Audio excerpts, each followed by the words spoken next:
ನಮಸ್ಕಾರ ಎಲ್ಲರಿಗೂ ಬೆಳಗಿನ ಶುಭ ವಂದನೆಗಳು. ಇವತ್ತಿಂದ ಒಂದು ಹೊಸ ಜರ್ನಿ ಶುರು ಮಾಡತ್ತೀವ್ರಿ. ಅದಕ್ಕೆ ನಿಮ್ಮೆಲ್ಲರ ಸಪೋರ್ಟ್ ಇರ್ತೈತೆ ಅಂತ ಭಾವಿಸ್ತೀವ್ರಿ.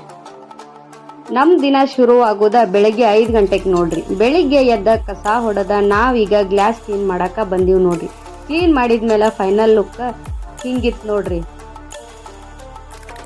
ನಮ್ಮ ಜೀವನಾನು ಹಿಂಗರಿ, ಕೆಲವೊಂದಿಷ್ಟು ಗಲೀಜು ಕ್ಲೀನ್ ಮಾಡಿದಾಗನ ಇಷ್ಟು ಲುಕ್ ಆಗಿ ಕಾಣಿಸ್ತೈತಿ. ಮತ್ತೀಗ ತಡ ಮಾಡೋದು ಬ್ಯಾಡ ಅಂತ ಹೇಳಿ ನಾವು ಬಂದೀವ್ರಿ ಹೊರ್ಸ್ಲಾಗ ಕ್ಲೀನ್ ಮಾಡಾಕ. ಹೊರ್ಸಾಗ ಕ್ಲೀನ್ ಮಾಡ್ಕೊಂಡ ಕತ್ತಿಗಳು ಮೆಟಲ್ಗಳನ್ನು ಒರೆಸ್ಕೊಳಕತ್ತೀವ್ರಿ.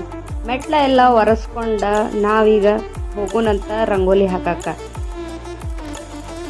ಅದಕ್ಕಿಂತ ಮುಂಚೆ ಹೊರ್ಸ್ಲಾ ಪೂಜೆ ಮಾಡ್ಬೇಕಲಕ್ರಿ. ಹೊರ್ಸ್ಲಾ ಪೂಜೆ ಮಾಡ್ಕೊಂಡ ರಂಗೋಲಿ ಹಾಕಿದ್ಮೇಲೆ ಫೈನಲ್ ಲುಕ್ ಹಿಂಗೆ ಬಂದಿತ್ತು ನೋಡ್ರಿ. ಪಾಪ ಇರ್ಲಿ ಅಂತ ಹೇಳಿ ಮೆಟ್ಟಿಲ್ಗೂ ಒಂದೆರಡು ರಂಗೋಲಿ ಹಾಕಿ ನಾ ಈಗ ಅಂಗಳಕ್ಕೆ ರಂಗೋಲಿ ಹಾಕತ್ತೇನ್ರಿ. ರಂಗೋಲಿ ಹೆಂಗಾಗೈತೆ ಅಂತ ಹೇಳೋದು ಮರಿಬ್ಯಾಡ್ರಿ. ಮತ್ತು ನಾ ಇಷ್ಟೆಲ್ಲ ಮುಗಿಸ್ ಬರೋಕ ನಮ್ಮ ಮಮ್ಮಿ ಇಲ್ಲಿ ರೆಡಿಯಾಗಿ ಸೂರ್ಯ ದೇವರ ಪೂಜೆ ಮಾಡಾಕ ನಿಂತಿದ್ದಾರ್ರಿ. ಸೂರ್ಯ ದೇವರು ಬಂದಿಲ್ರಿ ಖರೆ, ಆದರೂ ನಮ್ಮಮ್ಮ ಅವ್ರನ್ನ ಬಿಡೋದಿಲ್ರಿ.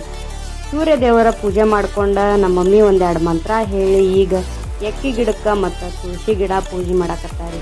ಇದು ನಮ್ಮ ಮಮ್ಮಿ ಡೈಲಿ ರೊಟೀನ್ ನೋಡ್ರಿ. ಯಾವಾಗಲೂ ಈಕಿ ಇದು ಪೂಜೆ ಮಾಡ್ಲಾರ್ದ ಟೀ ಸುದೇ ಕುಡಿಯೋದಿಲ್ರಿ. ಅಷ್ಟನ್ನಕ್ಕೆ ನಾ ಈಗ ಬಂದೀನಿ ಟೀ ಮಾಡಾಕ. ನಮ್ಮ ಮಮ್ಮಿಗೆ ಒಂದು ಚಲೋ ಅಂತ ಟೀ ಮಾಡಿಕೊಟ್ಟ. ನಮ್ಮ ಮಮ್ಮಿಗೆ ನಾಷ್ಟಕ್ಕೆ ಏನಂತ ಕೇಳಿದ ಕೂಡಲೇ ಆಕಿ ಹೇಳಿದ ಉಪ್ಪಿಟ್ಟಂತ ಹೇಳಿದ ಕೂಡಲೇ ಬೇಜಾರು ಮಾತು ಅನ್ಕೊಂಡ್ರೇನ? ಖಂಡಿತ ಇಲ್ರಿ. ನಮ್ಮ ಮನ್ಯಾಗ ಉಪ್ಪಿಟ್ಟಂದ್ರೆ ಯಾವತ್ತೂ ಬೇಜಾರಾಗೋದಿಲ್ಲ, ಇನ್ನೂ ಹೆಚ್ಚು ಖುಷಿನ ಆಕತಿ. ನಮ್ಮ ಮನೆ ಉಪ್ಪಿಟ್ಟು ರೆಸಿಪಿ ಇವತ್ತು ನಿಮಗೂ ತೋರಿಸ್ಬೇಕಂತ ಅನ್ಕೊಂಡಿವ್ರಿ. ದಯವಿಟ್ಟು ನಮ್ಗೆ ಸಪೋರ್ಟ್ ಮಾಡ್ರಿ. ವಿಡಿಯೋದೊಳಗೆ ತೋರಿಸಿದಂಗ ಮೊದಲಿಗೆ ಉಳ್ಳಾಗಡ್ಡಿ, ಟೊಮ್ಯಾಟೊ, ಹಸೆಕಾಯಿ, ಕೊತ್ತಂಬರಿ, ಕರಿಬೇವನ್ನ ಕಟ್ ಮಾಡಿ ಇಟ್ಕೋರಿ. ಅದರೊಳಗೆ ಸ್ವಲ್ಪ ಉದ್ದಿನಬೇಳೆ, ಕಡ್ಲಿಬೇಳೆನೂ ಇಟ್ಕೋರಿ. ಬಾಂಡ್ಲಿ ಒಳಗೆ ಎಣ್ಣೆ ಕಾಯಕ್ಕಿಟ್ಟ ಸಾಸ್ಮಿ ಜೀರಿಗೆ ಹಾಕಿದ್ಮೇಲೆ ಶೇಂಗಾ, ಕಡ್ಲಿಬೇಳೆ, ಉದ್ದಿನಬೇಳೆ ಹಾಕಿ ಚಂದಂಗ ಹುರ್ಕೋರಿ. ಆಮೇಲೆ ಕಟ್ ಮಾಡಿ ಇಟ್ಕೊಂಡಂತಹ ಕರಿಬೇವು ಹಾಕಿ ಚಂದಂಗೆ ಇನ್ನೊಂದು ಸಲ ಬಾಡಿಸ್ರಿ.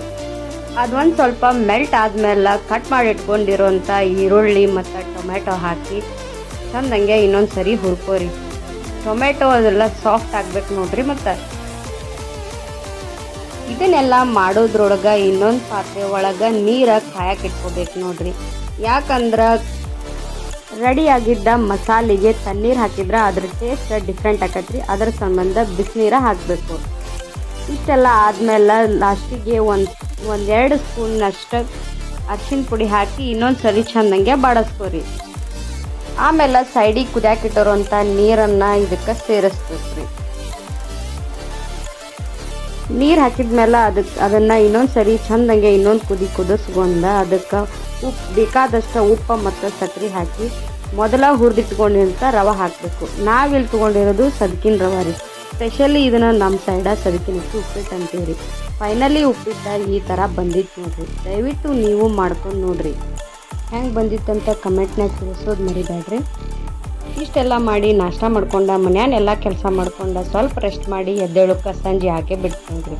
ಇದು ಇವತ್ತಿನ ಸನ್ಸೆಟ್ ನೋಡ್ರಿ. ಇದನ್ನು ನೋಡಿದಾಗ ಅನಿಸೋದು ಒಂದೇ ರೀ, ಜೀವನದಲ್ಲಿ ಎಲ್ಲವೂ ಪೂರ್ವ ನಿರ್ಧಾರಿತ, ನಾವು ನಿಮಿತ್ರ ಮಾತ್ರ. ಇವತ್ತಿನ ಈವ್ನಿಂಗ್ ಸ್ನ್ಯಾಕ್ ಇದಾಗಿತ್ತು ನೋಡ್ರಿ. ಮತ್ತೆಲ್ಲ ಸಂಜೆ ಕೆಲಸಗಳು ಮುಗಿಸ್ಕೊಂಡ ಬಾಗಿಲಿಗೆ ನೀರು ಹಾಕಿ ದೇವ್ರ ಮುಂದೆ ದೀಪ ಹಚ್ಚಾಕತ್ತೀವಿ ನೋಡ್ರಿ. ಅಷ್ಟನಕ್ಕೆ ಕರೆಂಟ್ ಹೋದ್ಮೇಲೆ ಅಮ್ಮ ಅಡುಗೆ ಮಾಡೋಕೆ ಶುರು ಮಾಡಿದ್ರಿ. ನಮ್ಮ ಮಮ್ಮಿ ಇವತ್ತು ಕ್ಯಾಂಡಲ್ ಇಟ್ಕೊಂಡು ಅಡುಗೆ ಮಾಡತ್ತಾರ್ರಿಪ್ಪ. ಅದೇನಂತ ಕೇಳ್ತೀರನ? ಪಲಾವ್ ರೀಪ. ನಮ್ಮ ಮಮ್ಮಿ ಪಲಾವ್ನ ಸ್ವಲ್ಪ ಸ್ಪೆಷಲಾಗಿ ಮಾಡ್ತಾರ್ರಿ. ಅದು ರೆಸಿಪಿ ನಿಮಗೆ ಬೇಕಂದ್ರೆ ಕಮೆಂಟ್ ಬಾಕ್ಸ್ ಒಳಗೆ ತಿಳಿಸ್ತೀನಿ. ಅದನ್ನು ಮುಂದಿನ ವಿಡಿಯೋದಾಗ ತೋರಿಸ್ತೀನಿ. ಇವತ್ತಿನ ನಮ್ಮ ನೈಟ್ ಊಟಕ್ಕೆ ಪಲಾವ, ಚಪಾತಿ, ಬಾಳೆಹಣ್ಣಿನ ಶೀಕರ್ನಿ ಇಟ್ಟು ನೋಡ್ರಿಪ್ಪ. ಈ ವಿಡಿಯೋದಾಗ ಏನಾರ ಮಿಸ್ಟೇಕ್ ಆಗಿದ್ರೆ ದಯವಿಟ್ಟು ಕಮೆಂಟ್ ಮಾಡಿರಿ. ಮುಂದಿನ ವಿಡಿಯೋದಾಗ ತೋರಿಸ್ತೀನಿ. ದಯವಿಟ್ಟು ಶೇರ್ ಮಾಡಿ, ಕಮೆಂಟ್ ಮಾಡಿ, ಸಬ್ಸ್ಕ್ರೈಬ್ ಮಾಡಿ. ಕೃಷ್ಣಂ ಒಂದೇ ಜಗದ್ಗುರು.